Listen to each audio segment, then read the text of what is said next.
Empowerment is usually viewed as something that comes from somebody else, and I really believe it to be something that comes from yourself. There was actually a student last night who asked me, an exchange student, who asked me, what if empowerment meant motivation? And I thought about how I was coming in today to talk about this. And I said, well, I wouldn't say empowerment is motivation exactly. I believe it's motivation that can come from yourself, empowerment that can come from yourself. It can be supported by others. But I think it's most powerful when you do something or you're surrounded by people who make you feel empowered. They don't exactly empower you or motivate you actively, but simply their support or your environment causes you to believe or to feel empowered or to feel motivated. And that definitely applies for women everywhere. It's important that we support each other and we don't knock each other down, because the media and society in general does that enough.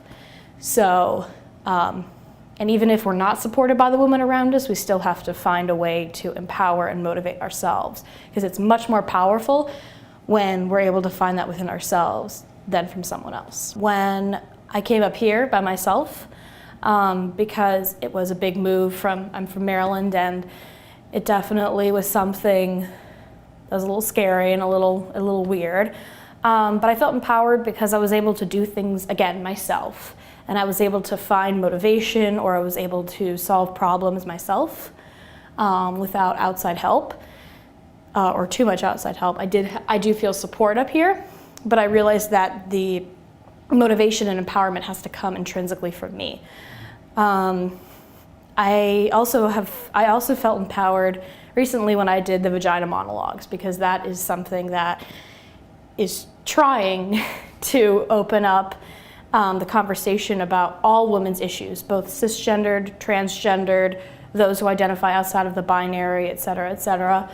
And that was very empowering, because it just enables you to, have an open conversation. And I just felt really, really good about that.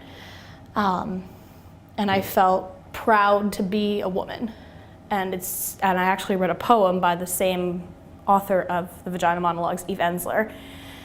And it was all about how I am so proud to be a girl, how I love being a girl, and that my emotionalness of being a girl is not a weakness. And that was very empowering, to say that being an emotional creature, as a lot of women are, there's that stereotype that women tend to be more emotional than men.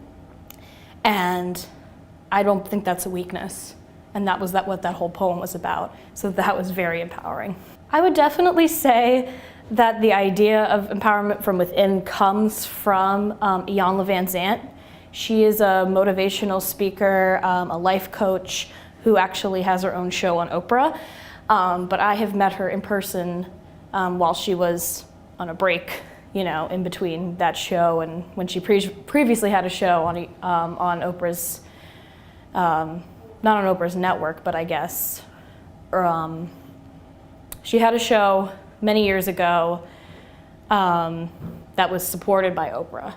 And they had a falling out, and she didn't have the show anymore, and she actually went through a really rough time financially. But with her daughter, who passed away, she founded Inner Visions Institute for Spiritual Development, and it really focuses on, again, something that is intrinsically in you. And she makes people take accountability, which I think is powerful for all people, not just women. But she is a woman of color who is an amazing inspiration, and an amazing, just hearing her speak makes me want to take accountability and make me want to, empower myself, but also encourage others to empower themselves, to say, I can't do this for you, but I can guide you, but it's got to come from you. Mm-hmm. And that comes from her. And I think that she's a great model of women's empowerment, because she puts women to work in finding their own spiritual balance, and in finding what works and what doesn't work for them.